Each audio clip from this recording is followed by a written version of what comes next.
अस्सलाम वालेकुम students, I hope आप सब ठीक होंगे। आज हम स्टार्ट करेंगे क्लास 11 के book mathematics chapter 4 exercise 4.4 question number 4। अच्छा, क्वेश्चन नंबर 4 स्टार्ट करने से पहले आपको पुराना कॉन्सेप्ट पता होना चाहिए, ठीक है, ताकि इन क्वेश्चंस को सॉल्व करने में हमें आसानी हो। ठीक है, तो सबसे पहले हम लोगों ने एक्सरसाइज 4.1 एंड 2 में अर्थमेटिक सीक्वेंस को डिस्कस किया था। ठीक है, अर्थमेटिक सीक्वेंस में मैंने आपको एक सीक्वेंस की एग्जांपल दी थी। अगर सीक्वेंस है मेरे पास 1, 3, 5 अप टू सोन, ठीक है, ये आपके पास एक सीक्वेंस बन रहा है जिसमें आपके पास गैप जो है ना, दो नंबर्स के दरमियान, टू कंसेक्टिव नंबर्स के दरमियान में गैप सेम है। ठीक है, गैप क्या है, मतलब 1 एंड 3 दोनों के दरमियान में आपके पास गैप कितना है, 2 है।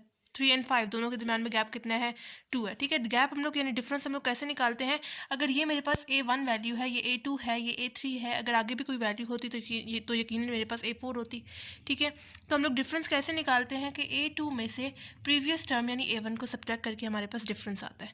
ठीक है, यानी D is equals to A2 मेरे पास क्या है, 3 है, माइनस A1 मेरे पास क्या है, 1 है, तो 3 - 1 मेरे पास क्या आ जाएगा, 2 आ जाएगा, यानी डिफरेंस मेरे पास 2 आ रहा है। उसी तरह अगर आप लोग यहाँ पे A3 को चूज़ कर रहे हैं तो A3 में से A2 को सब्ट्रैक्ट कर दें। A3 आपके पास क्या है, 5 है, माइनस A2 आपके पास क्या है, 3 है, तो 5 - 3 आपके पास क्या आता है, 2 आता है। यानी आप लोग चेक करें, यहाँ पे आपके पास डिफरेंस जो है वो दोनों केसेस में सेम आ रहा है। तो जब आपके पास डिफरेंस सेम आएगा किसी भी सीक्वेंस में, तो वो सीक्वेंस आपके पास अर्थमेटिक सीक्वेंस या अर्थमेटिक प्रोग्रेशन होगा। ठीक है, अगर डिफरेंस आपके पास अर्थमेटिक सीक्वेंस में या प्रोग्रेशन में सेम नहीं है तो फिर वो अर्थमेटिक सीक्वेंस या प्रोग्रेशन में नहीं होगा। ठीक है, तो डिफरेंस का सेम होना ज़रूरी है अर्थमेटिक सीक्वेंस एंड प्रोग्रेशन में होने के लिए। ठीक है, इसके अलावा इन डॉट्स में, ये जो से मैंने आगे डॉट्स लगा दिए हैं, 1, 3, 5 अप टू सोन मैंने आगे डॉट्स लगा दिए हैं। इन डॉट्स में अगर मुझे कोई भी टर्म फाइंड करनी है, फॉर एग्जांपल मुझे नाइन्थ टर्म फाइंड करनी है, तो मैं कैसे फाइंड करूँगी, उसके लिए एक स्पेसिफिक फार्मूला है, AN is equals to A1 plus N - 1D।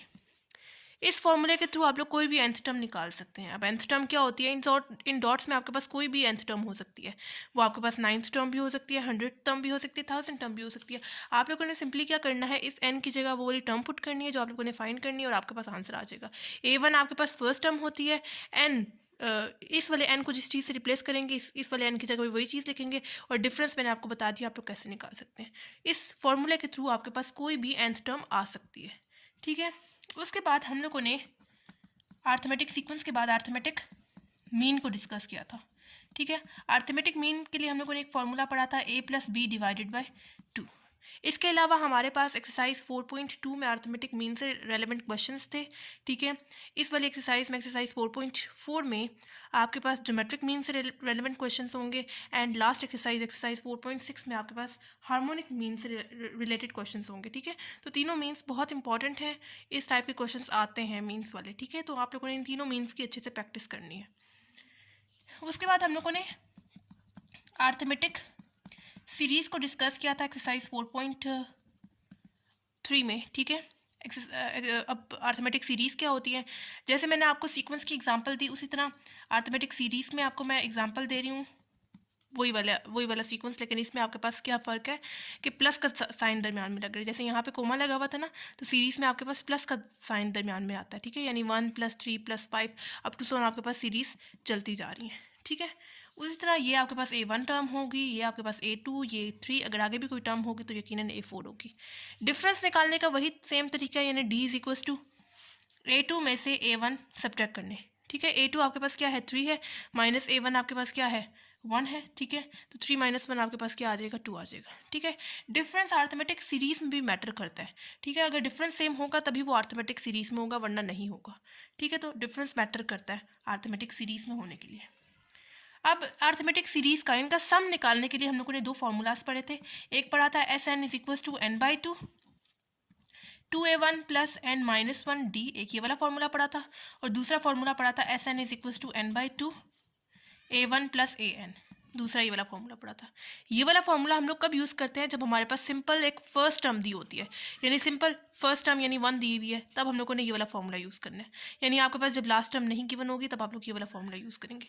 लेकिन अगर आपके पास first term and last term दोनों गिवन होगी तब आप लोग ये वाला फॉर्मूला यूज़ करेंगे। फॉर एग्जाम्पल मेरे पास ये सीरीज़ है और ये जाके ख़त्म हो रही है 100 पे, ठीक है। तो लास्ट टर्म मेरे पास कौन सी टर्म होती है, ए एन टर्म होती है, तो आप लोग ए एन की जगह 100 पुट करेंगे, A1 आपको गिवन है 1, ठीक है। तो जब आपके पास लास्ट टर्म गिवन होगी तब आप लोग ये वाला फॉर्मूला यूज़ करेंगे, अगर नहीं गिवन तो फिर ये वाला फॉर्मूला यूज़ करेंगे, ठीक हो गया। यहाँ तक हम लोगों ने एक्सरसाइज 4.3 में कवर कर लिया था। उसके बाद एक्सरसाइज 4.4 में हम लोगों ने ज्योमेट्रिक सीक्वेंस को डिस्कस किया था, ठीक है। ज्योमेट्रिक सीक्वेंस में जैसे आपके पास अरिथमेटिक सीक्वेंस में एंड अरिथमेटिक सीरीज में क्या चीज़ मैटर करती है, डिफरेंस मैटर करता है, डिफरेंस सेम होना ज़रूरी है।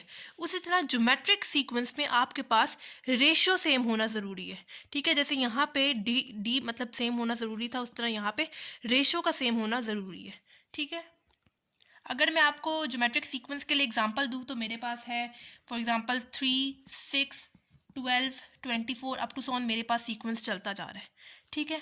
रेशियो कैसे सेम होती है, इसमें आपके पास ये A1 टर्म है, ये A2 है, ये A3 है, ये A4 है। अगर आगे भी कोई मेरे पास वैल्यू गिवन होती तो यकीनन A5 होती, ठीक है। और लास्ट वैल्यू आपके पास कौन सी होती है, AN होती है, ठीक है। तो रेशियो हम लोग कैसे निकालते हैं कि A2, जैसे आप लोग डिफरेंस में पहले A2 को चूज़ करते थे ना, ठीक है। तो उसी तरह रेशियो आप लोग कैसे निकालते हैं, A2 में से प्रीवियस टर्म यानी A1 को डिवाइड करके, ठीक है। मतलब A2 में से प्रीवियस टर्म यानी A1 को डिवाइड करके आपके पास रेशियो आती है, ठीक है। तो A2 आपके पास क्या है, 6 है, डिवाइडेड बाय A1 आपके पास क्या है, 3 है। तो 6 डिवाइडेड बाय 3 आपके पास क्या आता है, 2 आता है। यानी रेशियो आपके पास क्या आ रही है, 2 आ रही है। अगर अगली वालों के साथ भी चेक कर लेते हैं कि क्या रेशियो सेम आ रही है कि नहीं आ रही सीक्वेंस में, ठीक है।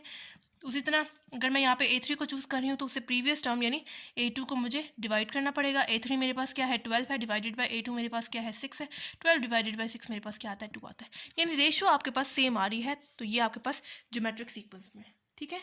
जैसे आपके पास अरिथमेटिक सीक्वेंस में एंड अरिथमेटिक सीरीज में डिफरेंस मैटर करता है, उसी तरह ज्योमेट्रिक सीक्वेंस में आपके पास रेशियो मैटर करती है। ये रेशियो का सेम होना ज़रूरी है, ठीक है। तो ज्योमेट्रिक सीक्वेंस के लिए आपके पास एक जनरल फॉर्मूला है, AN is equals to A1 R n-1। यहाँ पे आपके पास जो भी नंबर होगा उसमें से आप लोगों ने -1 कर देना रेशियो में, ठीक है। अगर फॉर एग्जांपल मेरे पास ये वाली जो n है, n मेरे पास है 9, ठीक है। तो A1 तो हर किसी में लाजमी आएगा, R n की जगह आप लोग क्या लिखेंगे, 9-1। यानी रेशियो में ये वाला जो नंबर होगा ना, A वाला जो नंबर होगा उसमें से एक वैल्यू कम। उसी तरह अगर आपके पास A की वैल्यू A8 आप लोगों को फाइंड करना है, यानी A8 की वैल्यू फाइंड करनी है। A1 हर किसी में होगा, R इस वाली n की जगह आप लोग क्या पुट करेंगे, 8-1, यानी A1 R8-1 आपके पास क्या आएगा, 7 आएगा। अगर यहाँ पे आपके पास 8 गिवन है तो रेशियो में आपके पास उससे एक नंबर कम यानी 7 आएगा, ठीक हो गया। तो ये आपके पास ज्योमेट्रिक सीक्वेंस का जनरल फॉर्मूला है, ये वाला, ठीक है। जैसे अरिथमेटिक सीक्वेंस में हम लोग ने ये वाला फॉर्मूला पढ़ा था ना, AN is equals to A1 plus n-1D, कोई भी nth टर्म फाइंड करने के लिए। उसी तरह यहाँ पे भी कोई भी nth टर्म फाइंड करने के लिए आप लोगों ने सिंपल ज्योमेट्रिक सीक्वेंस में कोई भी nth टर्म फाइंड करने के लिए आप लोगों ने सिंपल इस फॉर्मूले में वैल्यूज पुट करनी है और आपके पास आ जाएगा। लेकिन उसके लिए ज़रूरी है कि आपके पास A1 की वैल्यू गिवन हो और रेशियो R की वैल्यू गिवन हो। अगर नहीं गिवन तो पहले आपको वो निकालनी पड़ेगी, ठीक है। तो आई होप आप लोगों को समझ आ गया होगा। अभी हम लोग क्वेश्चंस को सॉल्व करते हैं, फिर मज़ीद आपको अच्छे से समझ आ जाएगी, ठीक है। क्वेश्चन नंबर 4 है हमारे पास, how many terms are there in a geometric sequence in which the first and last term are 16 and 1/64 respectively and R is equals to 1/2, ठीक है। हमें उन्होंने क्या बोला है कि आपके पास फर्स्ट टर्म और लास्ट टर्म क्या है, पहले हम लोग के पास जो डाटा है वो लिख लेते हैं। A1 हमें क्या गिवन है, first term and last term are 16, पहले 16 दिया हुआ है और फर्स्ट टर्म का भी बताया हुआ है, यानी A1 हमारे पास क्या होगा, 16 होगा। एंड लास्ट टर्म मैंने आपको बताया था कौन सी टर्म होती है, AN टर्म होती है। AN टर्म हमें क्या है गिवन, 1/64, और R यानी रेशियो भी हमें गिवन है 1/2, ठीक है। और हमने फाइंड क्या चीज़ करनी है, क्वेश्चन में गिवन था how many terms are there in a geometric sequence. जब हाउ मैनी टर्म्स का आ रहा है ना तो हमें क्या चीज़ फाइंड करनी है, n फाइंड करना है कि नंबर ऑफ टर्म्स कितनी है, ठीक है। 116 से लेकर 1/64 के दरमियान कितनी नंबर ऑफ टर्म्स है, रेशियो भी आपको बता दी हुई है, ठीक है। ये किस में है, ज्योमेट्रिक सीक्वेंस का क्वेश्चन है ये। तो ज्योमेट्रिक सीक्वेंस के लिए आप लोगों ने जनरल फॉर्मूला क्या पढ़ा था, AN is equals to A1 R इस वाली वैल्यू से एक वैल्यू कम, मतलब -1 कर देना, n-1, ठीक है। ये आपके पास जनरल फार्मूला है, ठीक है। अब इस वाले फार्मूले में वैल्यूज़ पुट करते हैं और हमारे पास आंसर आ जाएगा। an वैल्यू आपको गिवन है 1/64 पुट कर देंगे इज इक्वल्स टू a1 भी हमें गिवन है 16, r भी गिवन है 1/2। इस वाले n की वैल्यू हमें फाइंड करनी है, तो ये वाला n ऊपर एज इट इज आ जाएगा -1, ठीक हो गया। अच्छा, यहाँ पे देखिए 16 जो है मल्टीप्लाई हो रहा है, जब मैं उसको लेफ्ट तरफ शिफ्ट करूँगी तो मेरे पास यहाँ पे आके डिवाइड हो जाएगा, ठीक है। ऐसे पीछे मेरे पास क्या रह गया 1/2 और n-1 एज इट इज़, ठीक है। यहाँ पे आपको समझ आई ना, यहाँ पे देखिए 16 मल्टीप्लाई हो रहा है, जब लेफ्ट तरफ जाएगा तो नीचे जाके डिवाइड हो जाएगा, यानी नीचे वाले नंबर के साथ मल्टीप्लाई होगा, ठीक है। तो 1 डिवाइडेड बाई 64 मल्टीप्लाई 16 मेरे पास क्या आता है 1024 इज इक्वल्स टू 1/2 n-1, ठीक है। अच्छा, अब मुझे किसी तरह यहाँ पे 2 लाना है, ठीक है, यानी उसकी पावर किसी तरह कोई ऐसी वैल्यू आ जाए, 2 की पावर कोई ऐसी वैल्यू आ जाए कि मैं उस पावर के साथ मतलब उस 2 को सॉल्व करूँ, उस पावर के साथ उस 2 को सॉल्व करूँ और मेरे पास 1024 आ जाए, ठीक है, ताकि मेरे पास यहाँ पे भी 1/2 हो जाए और यहाँ पे भी 1/2 हो जाए, क्योंकि मुझे निकालनी है n की वैल्यू, ताकि मैं पावर्स के साथ इसको सॉल्व कर सकूँ आगे, ठीक है। यानी मैं इसको ऐसे लिख रही हूँ 1/2 होल पावर 10, 2 की पावर 10 आपके पास क्या आता है 1024, ठीक है, इज इक्वल्स टू 1/2 और ऊपर क्या आ गया n-1, ठीक है। बेशक अब आप लोग इनको कैंसिल आउट कर दें 1/2 एंड 1/2 को, पावर्स को सॉल्व कर लें, ठीक है। मैंने यहाँ पे इसी वजह से ये काम किया है कि मेरे पास ये जो चीज़ें हैं ना 1/2 एंड 1/2 ये सेम हो जाए, ताकि कैंसिल आउट हो गए मेरे पास जो पावर्स के साथ मैं इसको सॉल्व कर सकूँ आसानी से, ठीक है। इसलिए मैंने 1024 को 1/2 की होल पावर की फॉर्म में लिखा, यानी 1/2 होल पावर 10, 2 की पावर 10 अगेन आप लोग करेंगे तो आपके पास 1024 आ जाएगा, ठीक है। तो अब यहाँ पे रह गया 10 इज इक्वल्स टू यहाँ पे क्या है n-1 है, तो ये वाला जो -1 है वो लेफ्ट तरफ जाएगा तो क्या हो जाएगा प्लस हो जाएगा is equals to n is equals to 10 + 1 मेरे पास क्या आ जाएगा 11 आ जाएगा, यानी n का आंसर मेरे पास क्या आ गया 11 आ गया। मतलब 16 से लेके 1/64 के दरमियान में हमारे पास कितनी वैल्यूज़ है 11 वैल्यूज़ है, कितने नंबर ऑफ टर्म्स है 11 नंबर ऑफ टर्म्स है, ठीक है। सिंपल इस क्वेश्चन में क्या किया, हमें A1 टर्म गिवन थी, लास्ट टर्म गिवन थी, रेशियो भी गिवन थी, हमें क्या चीज़ फाइंड करनी थी नंबर ऑफ टर्म्स यानी n फाइंड करना था। जनरल फॉर्मूला हमारे सामने an is equal to A1 R power n-1, ठीक है। तो हम लोगों ने सिंपल जो चीज़ें हमें गिवन थी हम लोगों ने पुट करने के बाद यहाँ पे देखिए 16 मल्टीप्लाई हो रहा था, जब लेफ्ट तरफ गया तो डिवाइड हो गया, डिवाइड होने के बाद मेरे पास 1024 आंसर आ गया। मैं इसको इसके अकॉर्डिंग करना चाह रही थी, यानी 1/2 के अकॉर्डिंग, तो मैंने क्या किया, मैंने 1/2 होल पावर 10 की फॉर्म में लिख दिया इसको, 2 की पावर 10 अगेन आपके पास 1024 आ जाएगा। फिर मैंने इसको पावर्स के साथ सॉल्व किया क्योंकि मुझे n की वैल्यू निकालनी थी, तो 10 इधर था इज इक्वल्स टू n-1, तो ये वाला जो -1 था वो लेफ्ट तरफ गया तो आपके पास 10 + 1 11 आ गया, यानी नंबर ऑफ टर्म्स आपके पास कितनी है 11 है 16 से 1/64 के दरमियान। अच्छा जी, क्वेश्चन नंबर 5 हमारे पास, find x so that x + 7 x - 3 x - 8 form a 3-term geometric sequence in the given order, also give the sequence। अच्छा, हमने सबसे पहले x की वैल्यू फाइंड करनी है, फिर ये जो सी x जहाँ पे यूज़ हो रहा है ना उसकी जगह वो x की वैल्यू पुट करनी है, और जो हम लोग उनकी जो वैल्यूज़ आएंगी उनका हम लोगों ने एक सीक्वेंस बनाना है, ज्योमेट्रिक सीक्वेंस बनाना है, ठीक है। तो हमें पता है कि ज्योमेट्रिक सीक्वेंस में किस चीज़ का होना मतलब ज़रूरी है, सेम होना ज़रूरी है, रेशो का, ठीक है। तो रेशो हम लोग कैसे निकालते हैं, अगर ये मेरे पास है A1, ये है A2 एंड ये है मेरे पास A3, तो हम लोग रेशो कैसे निकालते हैं, A2 में से प्रीवियस टर्म यानी A1 को डिवाइड करके, ठीक है। उसी तरह अगर मैं यहाँ पे A3 को चूज़ कर रही हूँ तो मुझे उससे प्रीवियस टर्म यानी A2 को डिवाइड करके मेरे पास रेशो आएगी, क्या चीज़ आएगी, रेशो आएगी, ठीक है। तो अभी चूंकि मुझे यहाँ पे फाइंड करनी है x की वैल्यू, तो मैं क्या करती हूँ, मैं A2/A1 एंड A3/A2 जो हमें रेशो देता है, ठीक है, कॉमन रेशो देता है, मैं इनको कर लेती हूँ क्रॉस मल्टीप्लाई, ठीक है। इनकी वैल्यूज़ पुट करते हुए मैं इनको क्रॉस मल्टीप्लाई कर लेती हूँ और फिर मैं इसके थ्रू x की वैल्यू निकाल लेती हूँ, क्योंकि मुझे x की वैल्यू निकालनी है ना। x की वैल्यू निकाल के फिर मैं इन तीन मतलब x की जगह उसकी वैल्यू पुट करूँगी और मेरे पास यहाँ से 3 वैल्यूज़ का सीक्वेंस आ जाएगा, ज्योमेट्रिक सीक्वेंस आ जाएगा, ठीक है। तो यहाँ पे मैंने कैसे निकाला है, मैंने रेशो के थ्रू निकाला है। रेशो हमें पता है कैसे निकालते हैं, A2 में से A1 डिवाइड करके, उसी तरह अगर मैं A3 चूज़ कर रही हूँ तो मुझे उससे प्रीवियस नंबर यानी A2 को डिवाइड करके कॉमन रेशो आएगी, ठीक है। तो A2 मेरे पास क्या है x - 3 डिवाइडेड बाय A1 मेरे पास क्या है x + 7 इज इक्वल्स टू, उसी तरह A3 मेरे पास क्या है x - 8 डिवाइडेड बाय A2 मेरे पास क्या है x - 3। क्रॉस मल्टीप्लाई कर लेते हैं। क्रॉस मल्टीप्लाई कैसे करते हैं, जो क्रॉस में वैल्यूज है उनको मल्टीप्लाई करते हैं ऐसे, ठीक है। क्रॉस मल्टीप्लाई कर दिया। अब ये हो जाएगा मेरे पास x माइनस 3 ब्रैकेट लगाते हुए दूसरा नंबर यानी x माइनस 3 मल्टीप्लाई करना है ना, ठीक है, इज इक्वल्स टू यहाँ पे क्या है x माइनस 8 मल्टीप्लाई होगा x प्लस 7। हमने क्रॉस मल्टीप्लाई करके यहाँ पे लिख दिया। अब नेक्स्ट स्टेप में हम लोग इनको मल्टीप्लाई करेंगे। मल्टीप्लाई कैसे करेंगे, पहले x को इसके साथ, इस वाले x के साथ मल्टीप्लाई करेंगे। x इंटू एक्स मेरे पास क्या हो जाएगा, x स्क्वायर हो जाएगा। अब x को मल्टीप्लाई करेंगे माइनस 3 के साथ, तो मेरे पास क्या हो जाएगा माइनस 3x। माइनस 3 को मल्टीप्लाई करेंगे x के साथ, ये हो जाएगा माइनस 3x। माइनस 3 को मल्टीप्लाई करेंगे माइनस 3 के साथ, माइनस माइनस क्या हो जाएगा प्लस हो जाएगा, एंड 3 3 हो जाएगा 9 इज इक्वल्स टू। अब यहाँ पे मल्टीप्लाई करने की बारी है। पहले x को मल्टीप्लाई करेंगे इस वाले x के साथ, x इंटू एक्स मेरे पास क्या हो जाएगा x स्क्वायर हो जाएगा। अब x को मल्टीप्लाई करेंगे प्लस 7 के साथ, तो क्या हो जाएगा प्लस 7x हो जाएगा। माइनस 8 को मल्टीप्लाई करेंगे x के साथ, तो मेरे पास क्या हो जाएगा माइनस 8x, ठीक है। साइंस को भी साथ मल्टीप्लाई करना है। उसी तरह माइनस 8 को मल्टीप्लाई करेंगे प्लस 5 के साथ, तो मेरे पास क्या हो जाएगा माइनस 8 7 56, ठीक हो गया। अब सारी वैल्यूज़ को बेशक आप लोग एक तरफ ले आएँ ताकि हम लोग इसको मज़ीद आगे सॉल्व कर सकें। X square minus 3x plus 9, ये हो जाएगा माइनस एक्स स्क्वायर, मतलब यहाँ पे प्लस एक्स स्क्वायर है ना, जब लेफ्ट तरफ जाएगा तो माइनस एक्स स्क्वायर हो जाएगा, साइन चेंज हो जाएगा। प्लस 7x है, जब दूसरी तरफ जाएगा तो माइनस 7x हो जाएगा। माइनस 8x है, दूसरी तरफ जाएगा तो प्लस 8x हो जाएगा। माइनस 56 है, तो दूसरी तरफ जाएगा तो प्लस 56 हो जाएगा। इज इक्वल टू पीछे क्या रह जाएगा, 0 रह जाएगा, ठीक है। यहाँ पे देखिए x square and minus x square आपस में कैंसिल आउट हो जाएंगे, ठीक है।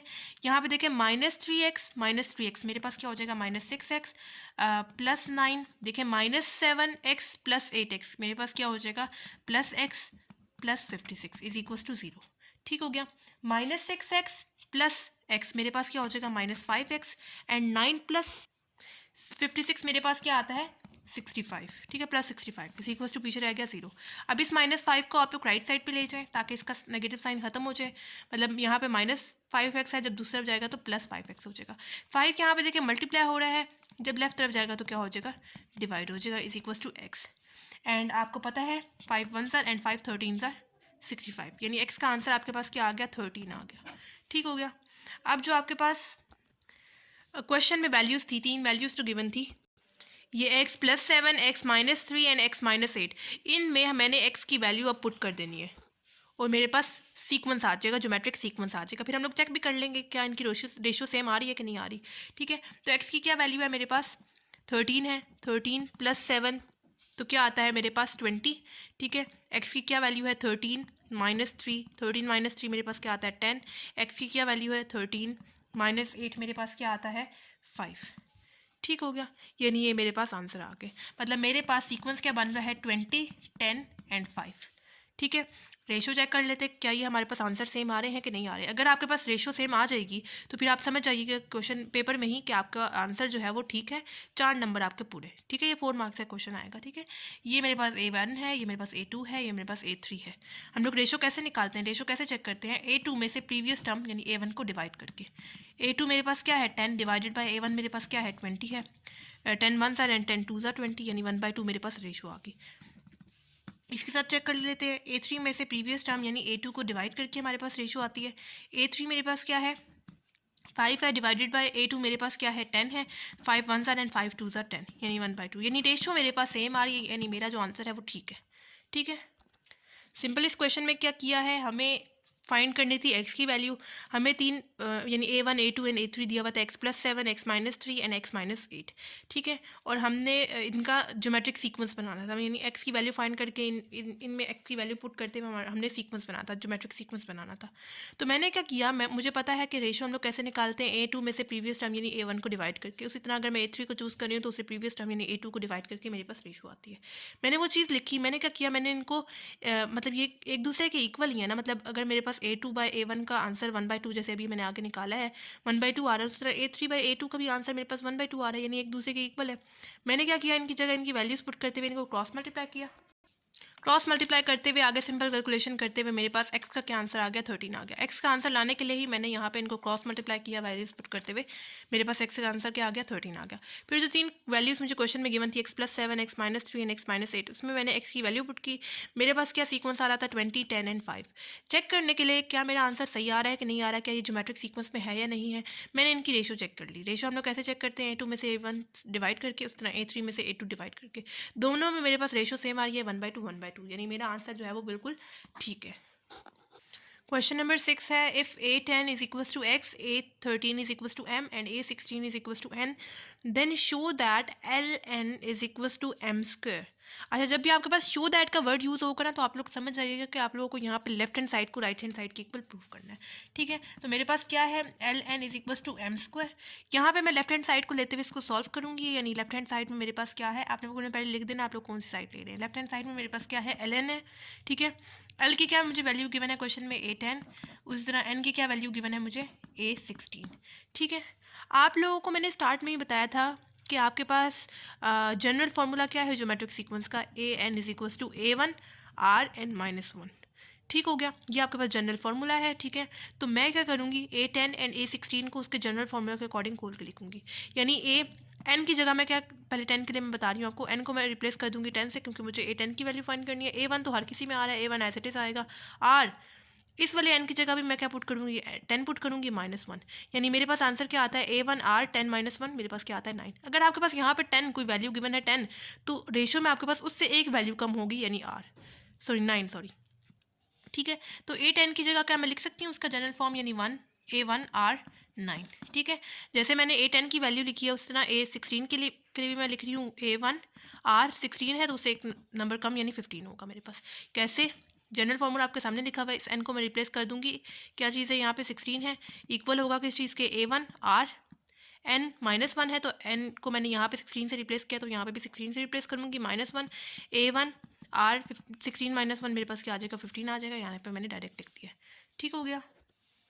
अब यहाँ पे देखें, मल्टीप्लाई कर लें, A1 है, क्या हो जाएगा, मैं इसको ऐसे लिख सकती हूँ A1 स्क्वायर। ठीक है, मतलब किसी भी पावर का क्या मतलब है, अगर मेरे पास पावर है 2 की पावर 2 लगी हुई है, तो इसका क्या मतलब है कि जो नीचे नंबर है वो यहाँ पे कितनी दफ़ा मल्टीप्लाई हो रहा है, 2 दफ़ा मल्टीप्लाई हो रहा है। उसी तरह मेरे पास अगर 3 की पावर 2 है, तो उसका क्या मतलब है कि जो नीचे वाला नंबर है वो यहाँ पे कितनी दफ़ा मल्टीप्लाई हो रहा है, 2 टाइम्स मल्टीप्लाई हो रहा है। ठीक है, तो यहाँ पे भी A1 था, यहाँ पे भी A1 था, तो मैंने क्या किया, A1 होल स्क्वायर करके लिख दिया। ठीक है, एंड ये हो जाएगा मेरे पास R 9 + 15 मेरे पास क्या हो जाएगा, 24 हो जाएगा। अब यहाँ पे आप लोगों ने पावर्स को मल्टीप्लाई नहीं कर देना, पावर्स ऐड होंगी। ठीक हो गया। अब क्या मैं इसको ऐसे लिख सकती हूँ, A1 R 12 2। ठीक है, यानी A1 है पावर होल पावर स्क्वायर है, उसी तरह R 12 × 2 मेरे पास क्या हो जाएगा, 24 हो जाएगा। ठीक है, मैं इसको किसी तरह से राइट हैंड साइड के अकॉर्डिंग लाना चाह रही हूँ, क्योंकि वहाँ पे स्क्वायर है, इस वजह से मैंने होल स्क्वायर करके इसको लिखा है। ठीक है, मैंने क्या किया, A1 का भी स्क्वायर था एंड R 24 मेरे पास वैल्यू की बनती, मैंने क्या किया, A1 एंड R को मैंने लिख दिया 12 की फॉर्म में, होल स्क्वायर करके लिख दिया। A1 के साथ 2 मल्टीप्लाई पावर ऐड मतलब मल्टीप्लाई होगी, तो मेरे पास A1 स्क्वायर आ जाएगा। एंड R के साथ जब R की पावर के साथ जब पावर मल्टीप्लाई होगी, तो 12 × 2 मेरे पास 24 आ जाएगा। ठीक है, तो अब जब हम लोग इसको खोल के लिख सकते हैं, इसकी जनरल फॉर्म को, तो हम लोग क्लोज करके भी तो लिख सकते हैं। तो इसकी जनरल फॉर्म आपके पास क्या होगी, A1 R 13 होगी। ठीक है, कैसे, मतलब मेरे पास यहाँ पे मेरे पास होगा A13। ठीक है, होल स्क्वायर, मतलब A13 का अगर आप लोग जनरल फॉर्म लिखें तो कैसे बनेगी, A13 is equals to A1 R इस 13 में से एक वैल्यू कम, यानी A1 R 13 -1 मेरे पास क्या हो जाएगा, 12 हो जाएगा। यानी A13 की मेरे पास जनरल फॉर्म क्या है, A1 R 12। तो ये जो सा लिखा हुआ था A1 R 12, तो उसकी जगह मैंने लिख दिया A13 एंड ऊपर वाला स्क्वायर एज इट इज़ है। और आपको क्वेश्चन में गिवन है कि A13 की क्या वैल्यू आपके पास M है, M के ऊपर आप लोग स्क्वायर, ये वाला स्क्वायर आपके पास एज इट इज़ आ जाएगा, M स्क्वायर आपके पास left hand side right hand side की इक्वल प्रूफ होगी। ठीक हो गया, सिंपल। इस क्वेश्चन में क्या किया है, हमें ये चीज़ प्रूफ करनी थी, यानी Ln is equals to M square. ठीक है, मुझे वैल्यूज क्वेश्चन में गिवन थी, मैंने यहाँ पे लेफ्ट हैंड साइड को लेते हुए इसको सॉल्व किया है। लेफ्ट हैंड साइड में मेरे पास था Ln, L की वैल्यू मुझे क्वेश्चन में गिवन थी A10, N की वैल्यू मुझे क्वेश्चन में गिवन थी A16। मैंने इसकी जनरल फॉर्म के अकॉर्डिंग इसको खोल के लिखा। A10 मेरे पास किस चीज़ की इक्वल होगा, A1 रेशो में इस वाली वैल्यू से एक नंबर कम होगा, यानी 10 है तो यहाँ पे 9 होगा। यहाँ पे अगर 16 है तो रेशो में उससे एक नंबर कम यानी 15 होगा। A1 आपके पास साथ चलता जाएगा। ठीक है, उसके बाद मैंने इनको मल्टीप्लाई कर दिया, ये हो गया मेरे पास A1 square and R × R मेरे पास R हो गया एंड 9 + 15, पावर्स को ऐड करना है, मल्टीप्लाई नहीं कर देना। 9 + 15 आपके पास हो जाएगा 24। फिर मैंने क्या किया, मैंने स्क्वायर को एक तरफ बाहर लाना था, क्योंकि मेरे पास जो राइट हैंड साइड है ना उसमें स्क्वायर यूज़ हो रहा है, इस वजह से मुझे किसी तरह स्क्वायर को बाहर लाना है। तो मैंने क्या किया, A1 लिख दिया, R 12 लिख दिया एंड होल स्क्वायर करके लिख दिया। जब पावर अंदर दोबारा हम लोग ब्रैकेट खोलेंगे तो मेरे पास A1 स्क्वायर हो जाएगा एंड R 12 × 2 मेरे पास 24 आ जाएगा। ठीक है, फिर ये जो जनरल फॉर्म खुली हुई है मैंने इसको क्लोज करके लिखा। A1 R 12 मेरे पास किस चीज़ के इक्वल होगा, A13 के होल स्क्वायर। A13 आप अगर खोल के दोबारा लिखना चाहते हैं तो होगा A1 R इस 13 में से एक वैल्यू कम यानी 13 माइनस 1 12 होगा। तो ये जो सा A1R12 लिखा हुआ था उसकी जगह मैंने लिख दिया A13 होल स्क्वायर, ये वाला। ठीक है, A13 की वैल्यू हमें पता है कि किस चीज़ के इक्वल होता है, m के इक्वल होता है। m पुट किया, ऊपर स्क्वायर लगा दिया, एंड लेफ्ट हैंड साइड हमारे पास राइट हैंड साइड की इक्वल प्रूव होगी। अच्छा, क्वेश्चन नंबर 7 है, show that the reciprocal of the term of a geometric sequence also form a geometric sequence. अच्छा, यहाँ पे दोबारा है जो मैंने आपको एग्जांपल दी थी ज्योमेट्रिक सीक्वेंस में कि अगर आपके पास सीक्वेंस है 3 16 12 24 अप टू सॉन, ठीक है, तो आप लोगों के पास वो ज्योमेट्रिक सीक्वेंस में कब होगा, जब उनके दरमियान की रेशो, मतलब उनमें रेशो सेम होगी। यानी 3 एंड 6 रेशो हम लोग कैसे निकालते हैं, 2 में से A1 डिवाइड करते हैं, तो 6 डिवाइडेड बाई 3 मेरे पास रेशो यहाँ पे 2 आ रही थी। यानी दोनों में रेशो मैं हर किसी के साथ करके देखूँ तो मेरे पास रेशो सेम आ रही है, यानी 2 आ रही है। ठीक है, तो इस क्वेश्चन में भी वही बोला हुआ, ये क्वेश्चन इंपॉर्टेंट है। अच्छा, अगर देखें मैं यहाँ पे मेरे पास सीक्वेंस है 3 6 12 24, अगर मैं इन्हीं का रेसिप्रोकल ले लूँ, रेसिप्रोकल कैसे होता है, इस 3 के नीचे क्या है, मेरे पास 1 है, तो जब मैं उसका रेसिप्रोकल लूँगी जो चीज़ नीचे है वो ऊपर आ जाएगी, एंड जो चीज़ ऊपर है वो नीचे चली जाएगी। यानी नीचे इसके था 1 एंड ऊपर था 3 था, यानी ये मेरे पास हो गया 1/3। उसी तरह नीचे 6 के नीचे क्या है, 1 है, जब मैं इसका रेसिप्रोकल लूँगी तो जो चीज़ नीचे है नहीं 1 ऊपर आ जाएगा एंड 6 नीचे चला जाएगा। उसी तरह 12 को मैं इस तरह लिखूँगी 1/12 जो इसका रेसिप्रोकल लिया। 24 को मैं किस तरह लिखूँगी 1/24 की फॉर्म में जब इसका रेसिप्रोकल लिया। तो यही चीज़ कह रहे हैं यहाँ पे कि हाँ हमें पता है कि रेशो जो है जब है हम लोग जब ये नॉर्मल ज्योमेट्रिक सीक्वेंस में होता है, सॉरी जब ये नॉर्मल सीक्वेंस में होता है तो इनकी रेशो आपके पास सेम आ रही है। तो जब आप लोग उसका रेसिप्रोकल करके देखते हैं तो क्या रेशो सेम आ रही है कि नहीं आ रही, हमें इन्होंने क्वेश्चन में बोला हुआ है कि आ रही है, आप लोगों ने प्रूफ करना है। ठीक है, तो हम लोग देख लेते हैं कैसे आ रही है। ये मेरे पास A1 है, ये मेरे पास A2 है, ये मेरे पास A3 है, ये मेरे पास A4 है। ठीक है, अप टू सॉन। रेशो हम लोग कैसे निकालते हैं, A2 में से प्रीवियस टर्म को यानी A1 को डिवाइड करते हुए। ठीक है, A2 मेरे पास क्या है 1/6 है, डिवाइडेड बाय A1 मेरे पास क्या है 1/3 है। ठीक है, हमें पता है जब हम लोग किसी भी चीज़ को डिवाइड से मल्टीप्लाई फॉर्म में लाते हैं तो यानी ऊपर वाली चीज़ जो नोमिनेटर है वो मेरे पास 1/6 है, जब हम लोग नीचे वाली डिवाइड से मल्टीप्लाई फॉर्म में लाते हैं तो मेरे पास जो चीज़ नीचे होती है वो ऊपर आ जाती है एंड जो चीज़ ऊपर होती है वो नीचे चली जाती है, कुछ ऐसे होता है। ठीक है, and 3 1s are and 3 2s are 6, यानी 1/2 मेरे पास यहाँ पे रेशो आ रही है। ठीक है, उस तरह हम लोग नेक्स्ट नंबर है, अगर मेरे पास A3 है तो उसके साथ चेक कर लेते हैं। A3 डिवाइडेड बाय उसे प्रीवियस नंबर यानी A2 को डिवाइड करके मेरे पास रेशो आती है। तो A3 मेरे पास क्या है 1/12 है, डिवाइडेड बाय A2 मेरे पास क्या है 1/6 है। तो वही काम करना है, डिवाइड से हम लोग कोई भी चीज़ मल्टीप्लाई करते हैं तो क्या होता है, जो चीज़ नीचे होती है वो ऊपर आ जाती है, जो चीज़ ऊपर होती है वो नीचे चली जाती है। यानी 6 1s एंड 6 2s 12, यानी 1/2 यहाँ पे भी मेरे पास रेशो आ रही है। तो आप लोग देख सकते हैं दोनों रेशो आपके पास 1/2 सेम आ रही है, तो ये आपके पास ज्योमेट्रिक सीक्वेंस में है। ठीक है, तो यही चीज़ हमने इस क्वेश्चन में भी प्रूफ करनी है। दोबारा क्वेश्चन पढ़ लेते हैं। Show that the reciprocal of the term of a geometric sequence also form a geometric sequence. ठीक है, जैसे मैंने आपको इस वाले सीक्वेंस से एग्जांपल दी है बिल्कुल वैसे ही जैसे यहाँ पे देखें इनके साथ हम लोग को सॉल्व करके देखा तो इसमें भी रेशो आपके पास देखें 1/2 सेम आ रही है।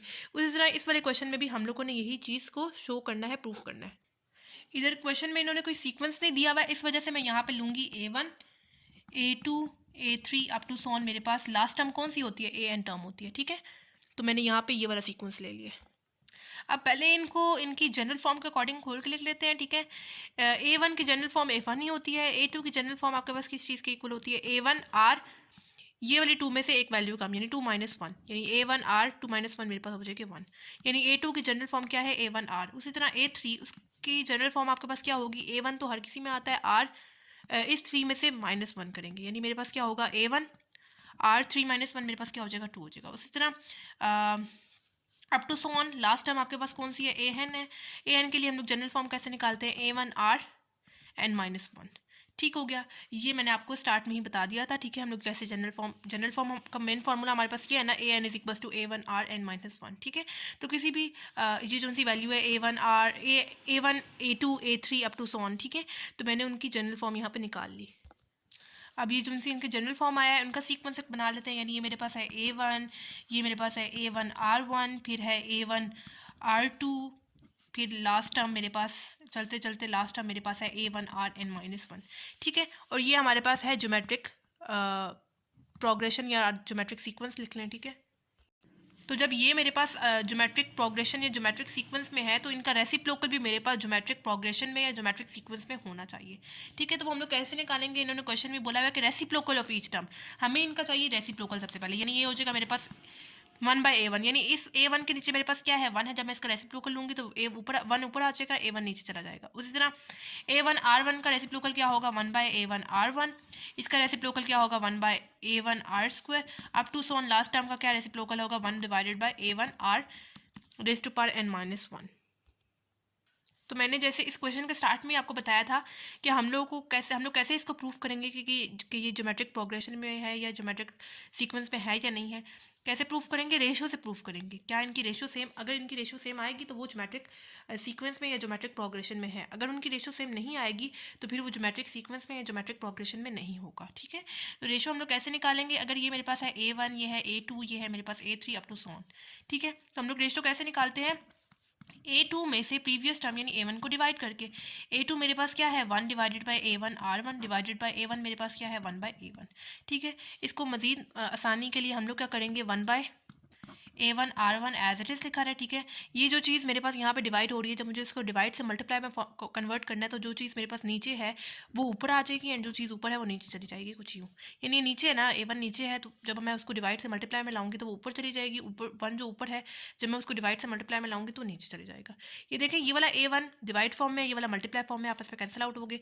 मेरे पास पीछे क्या रह गया, 1/R1 लिखने की जरूरत नहीं है, बस R काफ़ी है। ठीक है, ये वाला 1 इसके साथ मल्टीप्लाई होकर आपके पास R ही आ जाएगा। ठीक है, यानी आपके पास आंसर क्या आ गया इसका, 1/R आ गया। ठीक है, रेशो आ गई इनकी 1/R। अब अगली के साथ देख लेते हैं, चेक कर लेते हैं क्या रेशो सेम आ रही है कि नहीं आ रही। A3, अगर मैं रेशो में A3 को चूज़ कर रही हूँ तो मुझे उससे प्रीवियस टर्म यानी A2 को डिवाइड करना पड़ेगा।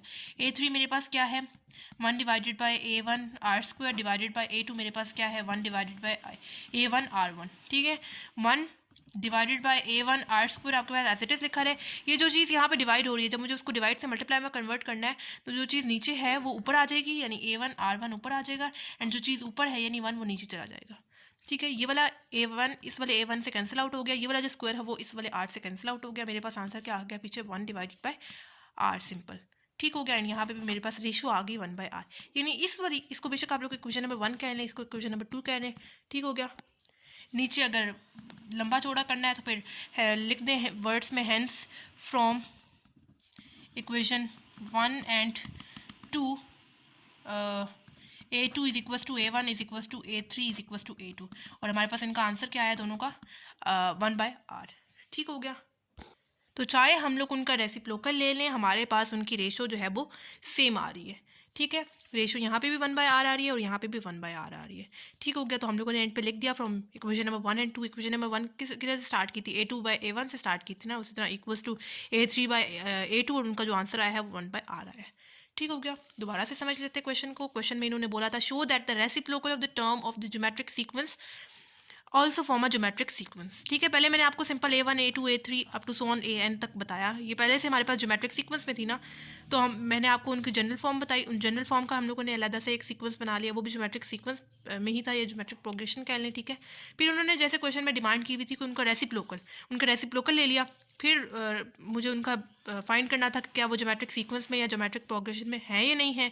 तो वो हम लोग कैसे फाइंड करते हैं, उनका अगर रेशो सेम आएगा तो फिर वो ज्योमेट्रिक प्रोग्रेशन में या ज्योमेट्रिक सीक्वेंस में होगा। अगर रेशो सेम नहीं आ रहा तो फिर वो ज्योमेट्रिक प्रोग्रेशन में या ज्योमेट्रिक सीक्वेंस में नहीं होगा। ठीक है, तो रेशो हम लोगों ने कैसे निकाली, A2 में से प्रीवियस टर्म यानी A1 को डिवाइड करके। A2 में मेरे पास क्या था, 1/A1R1 डिवाइडेड बाई A1 में मेरे पास क्या था, 1/A1। मैंने आपको बताया जब हम लोग कोई चीज़ डिवाइड से मल्टीप्लाई में लाते हैं, जो चीज़ नीचे होती है वो ऊपर आ जाती है, जो चीज़ ऊपर होती है वो नीचे चली जाती है।